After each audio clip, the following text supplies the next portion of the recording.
Welcome to the Business Spotlight. I'm Rick Plaskett, a certified business and leadership coach here in Columbus, Ohio. Today with me, I have as a guest Bill Miller. He is the owner of Proven Optics, and I'm going to let him describe what Proven Optics is when we get to that. But today we're going to talk to him about his business, about the challenges that he's had, some of the best practices, and share a peek into what it's really like to build and operate a business. If this is the first time that you're on the channel, please be sure to like and subscribe to get notifications on our new conversations every time we drop them. So, Bill, welcome and thank you for being with us here today. My pleasure.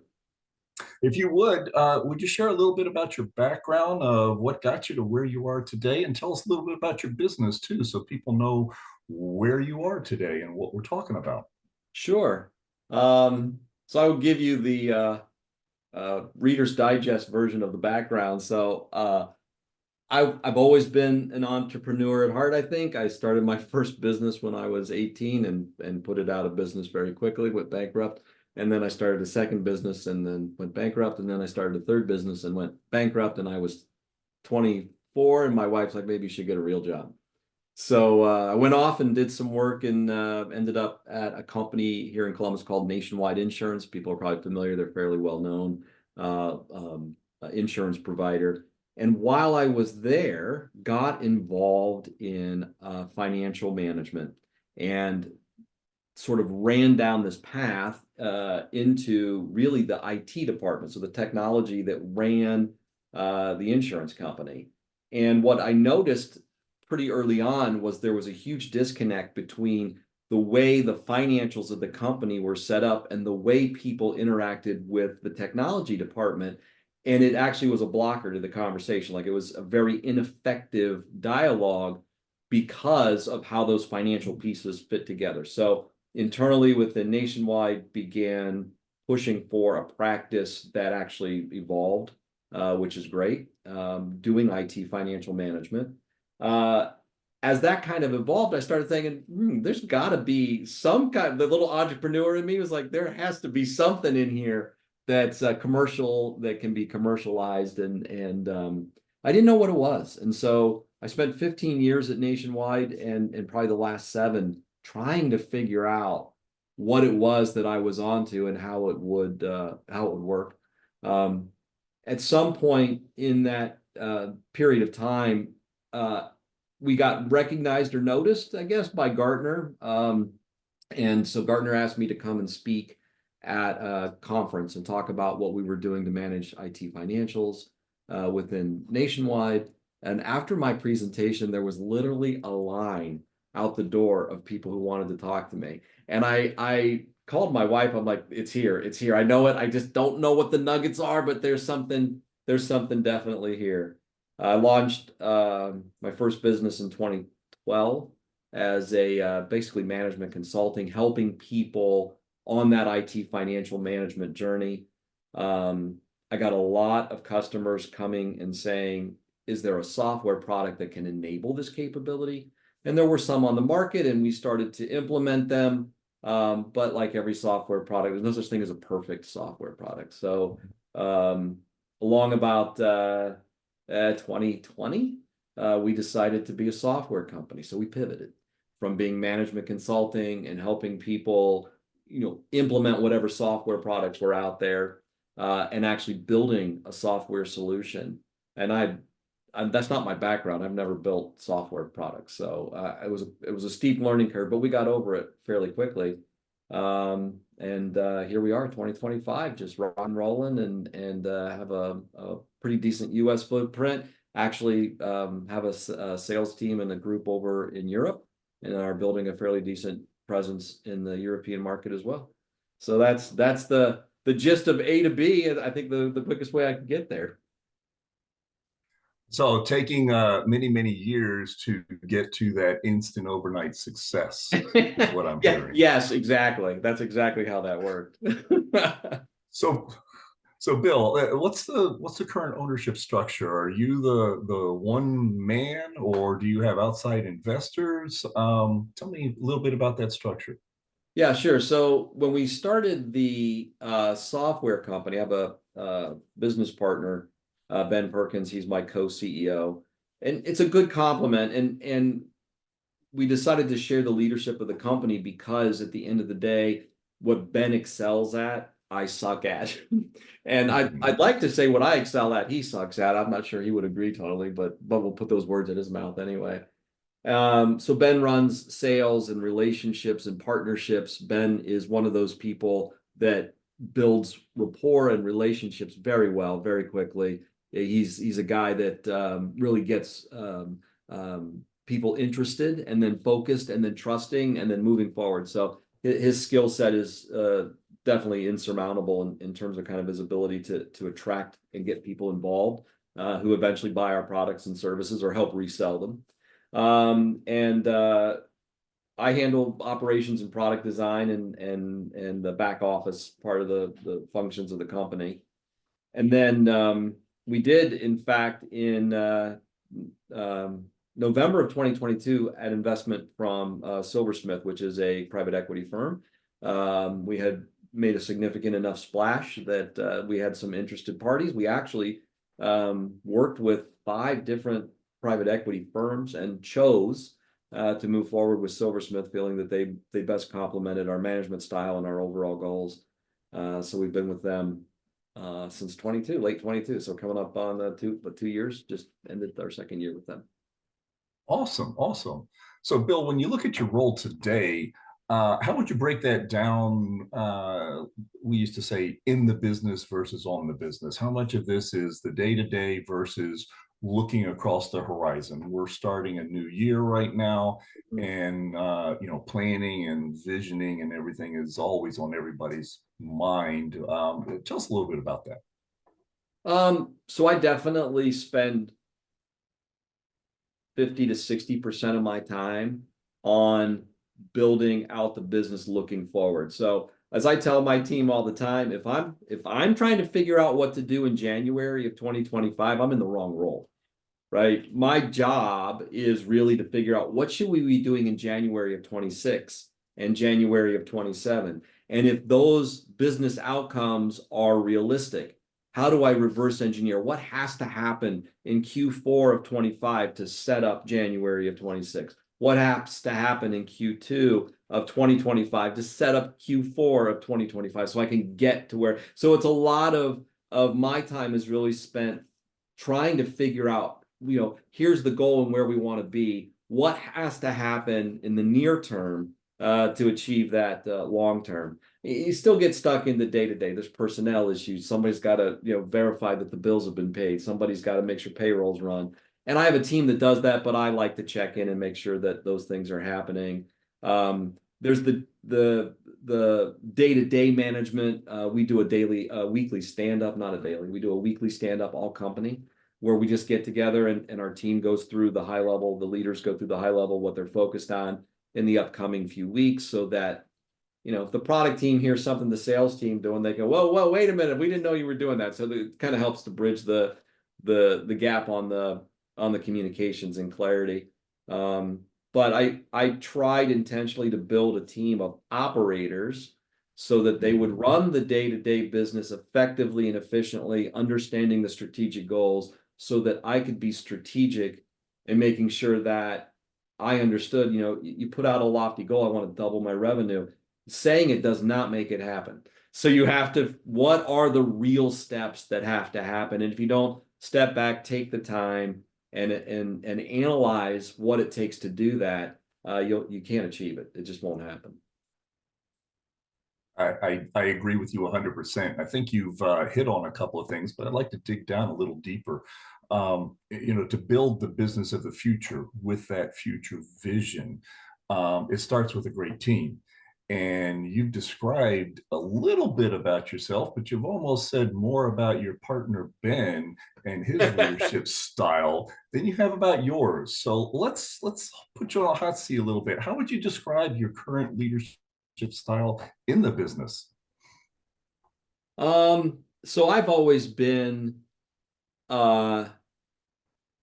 focused on I am responsible for this business. My job is to make this business a success. If I knew how to do everything that needed to be done, I wouldn't need anybody. and I would be significantly more wealthy, and I would have much more, free time. But I am not that smart. I know what I'm good at. I'm very hyper aware of what I'm not good at.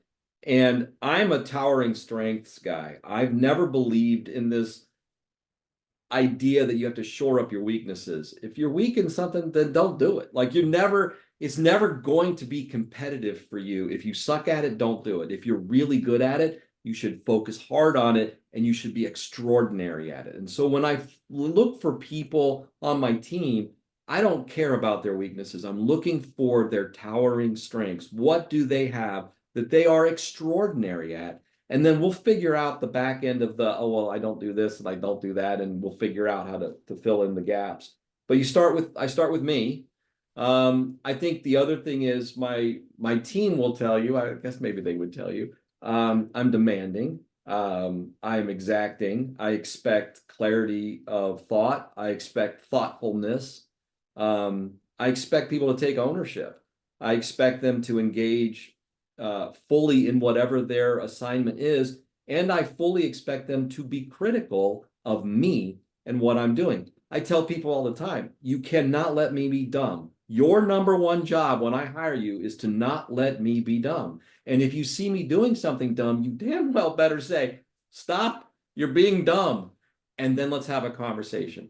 Now, that doesn't change the fact I'm still the boss. And sometimes I'm like, yeah, we're going to be dumb here.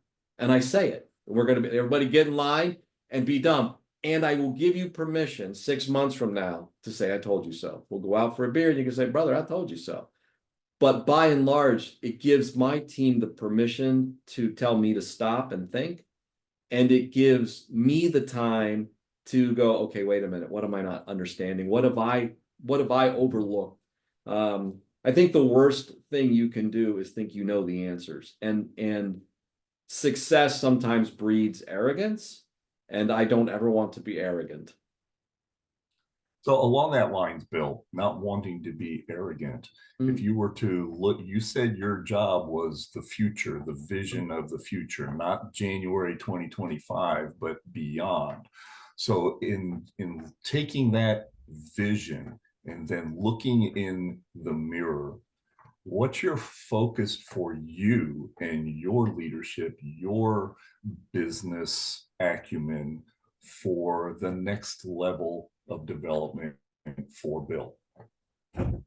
Well, I'm a guy, my team makes fun of me because I'm a guy of threes. I'm like, don't ever come and talk to me about one thing. You better be talking about three things, right?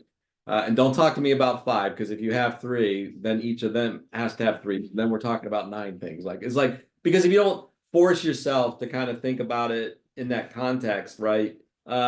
Nothing stands up unless it has three legs, right? It's just a fact of life that, you got to have three.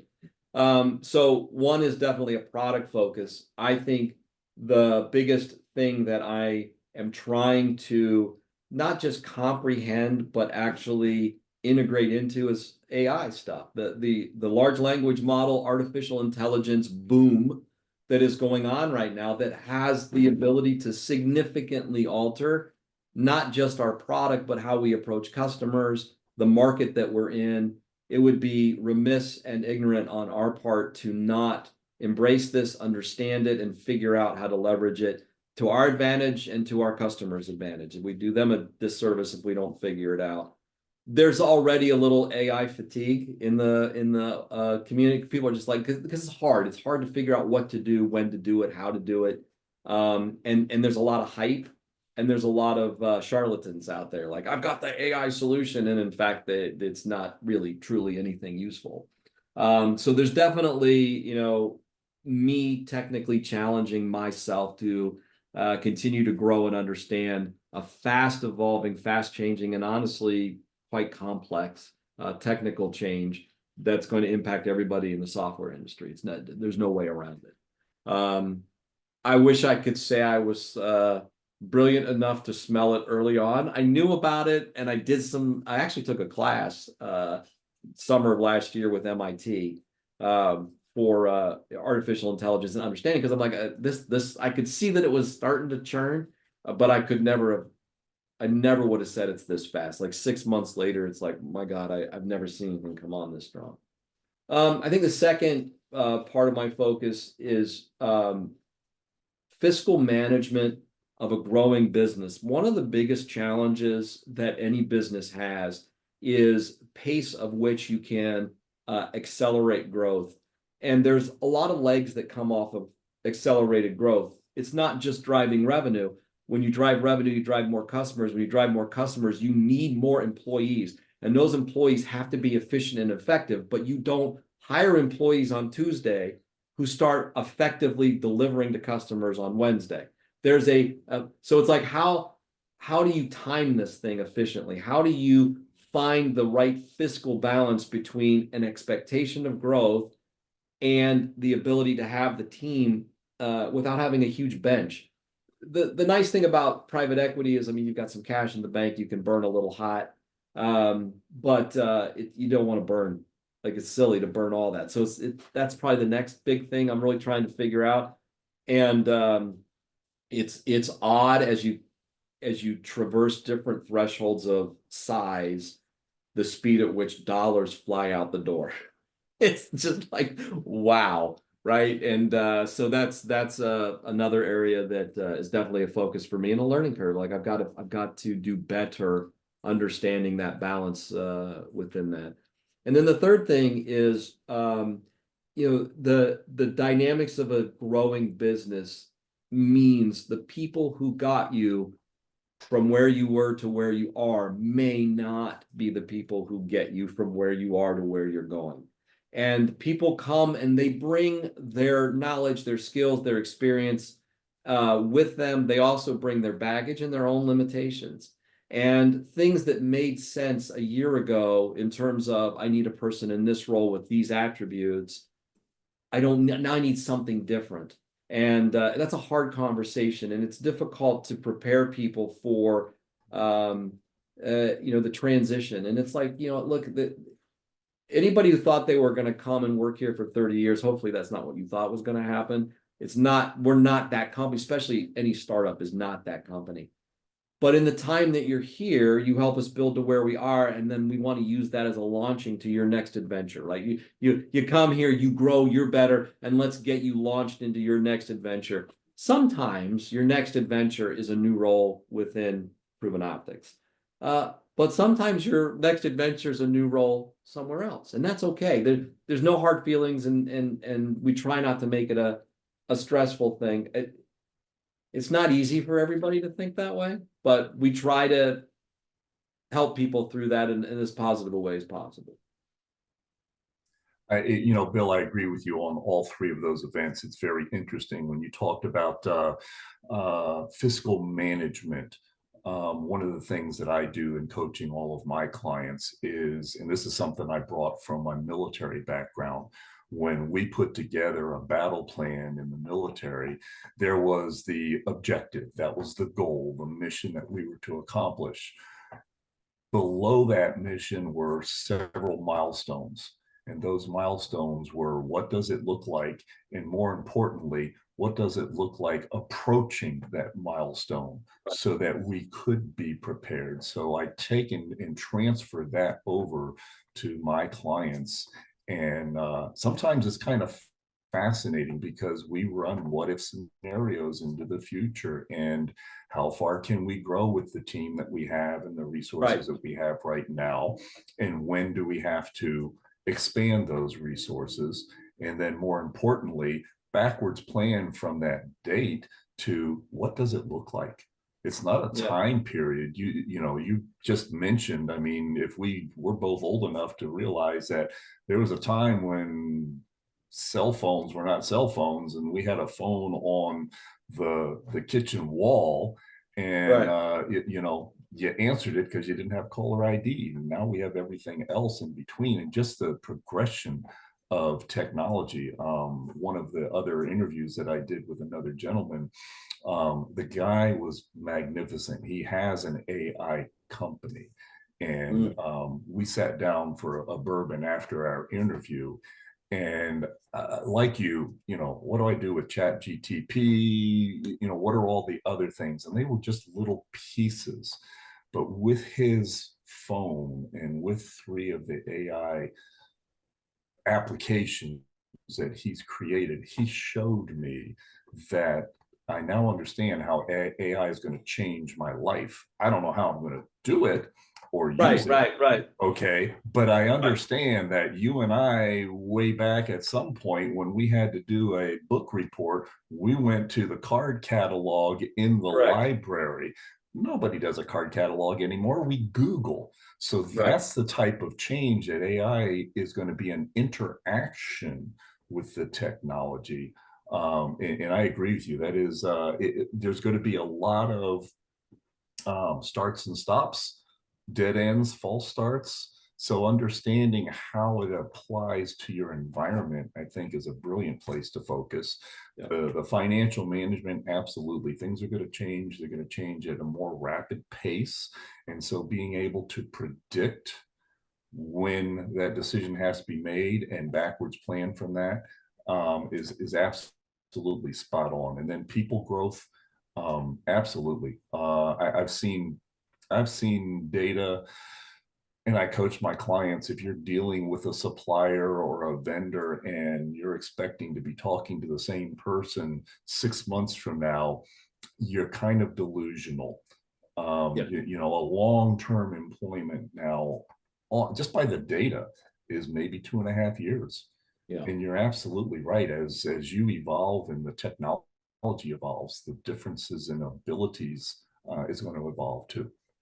So good on you for having that future vision.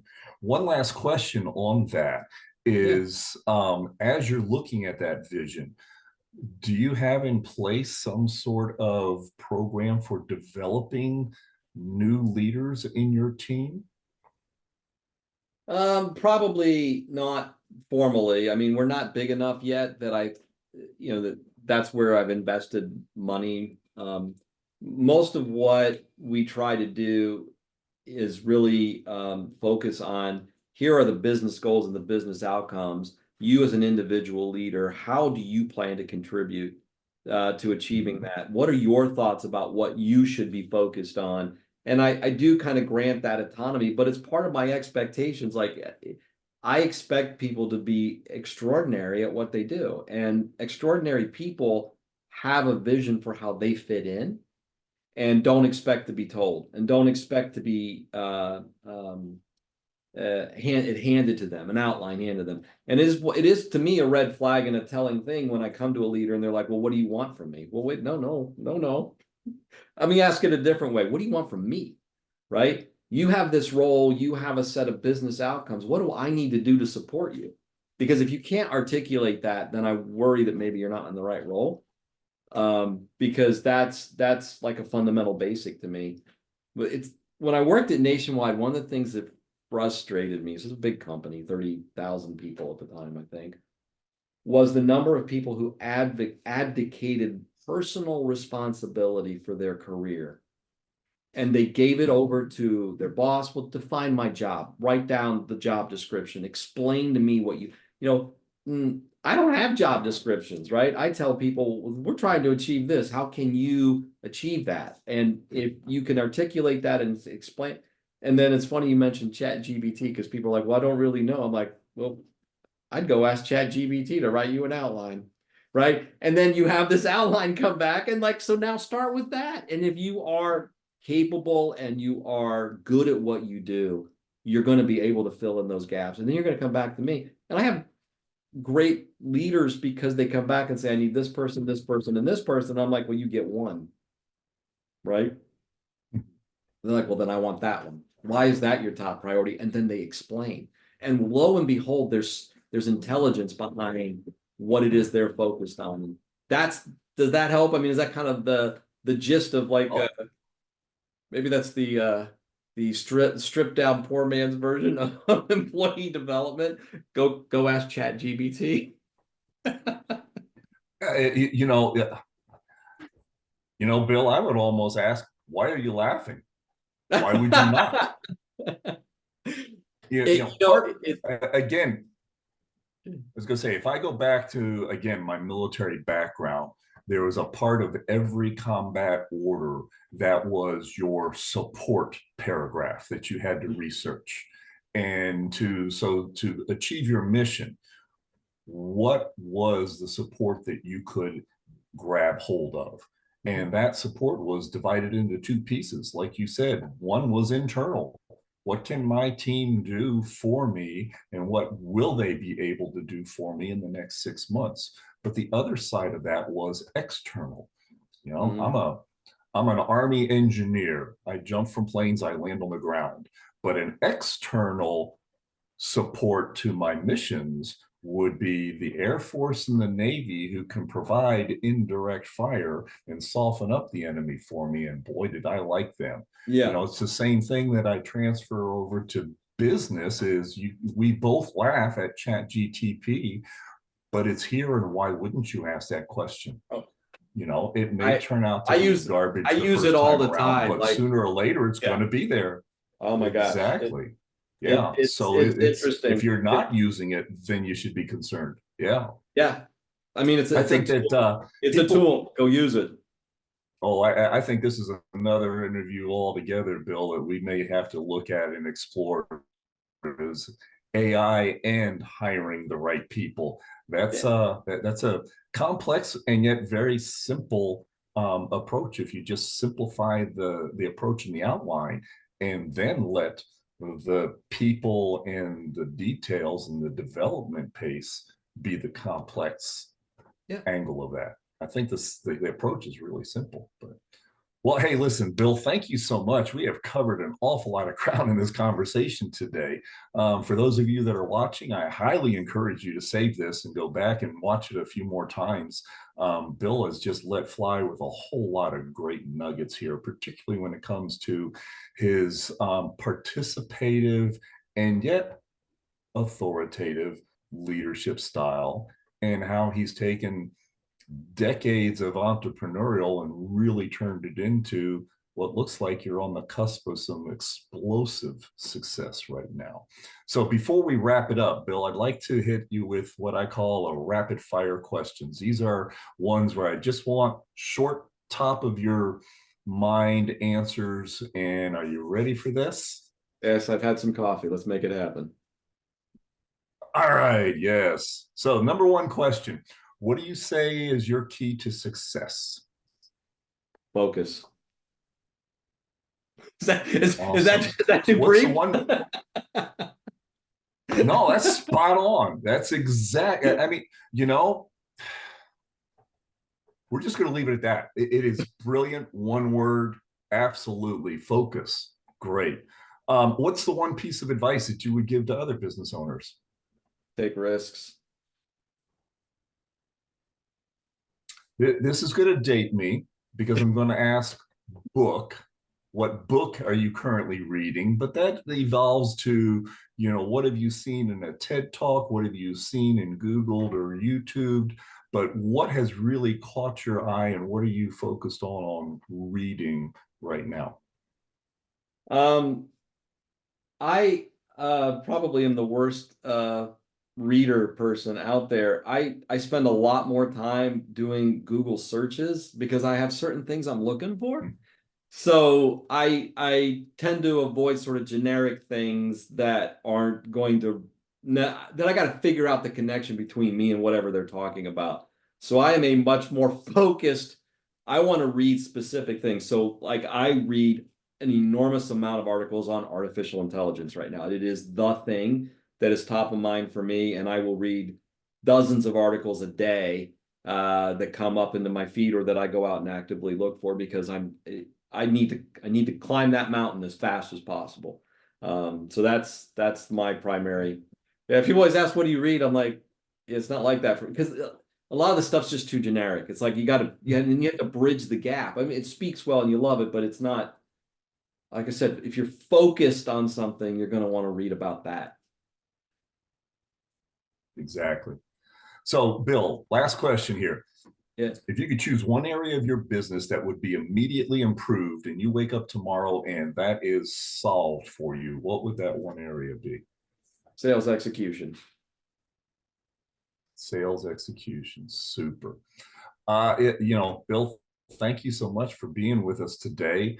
And folks out there, thank you so much for joining us and sharing with Bill's journey. If you're the audience watching this, I hope you were as inspired as I am. I just love talking to Bill.